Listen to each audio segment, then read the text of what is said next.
Dari Kongres Persatuan Guru Republik Indonesia di Jakarta, Presiden Joko Widodo meminta pihak sekolah untuk tidak menutup-nutupi kasus perundungan demi nama baik sekolah. Presiden meminta jika ada kasus perundungan di sekolah diselesaikan dan mengutamakan hak korban perundungan. Presiden mengingatkan jangan sampai ada siswa yang tidak betah atau tertekan di sekolah. Sekolah harus diciptakan sebagai tempat yang aman dan nyaman bagi para murid untuk belajar dan bersosialisasi.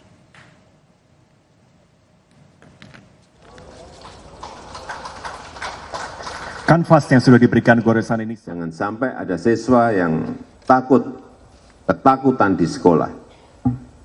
Jangan sampai ada siswa yang tertekan di sekolah dan tidak betah di sekolah.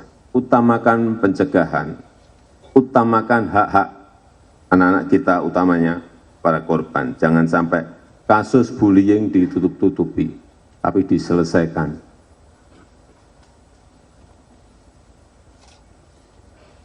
Biasanya kasus bullying ini ditutup-tutupi untuk melindungi nama baik sekolah. Saya kira yang baik adalah menyelesaikan dan memperbaiki.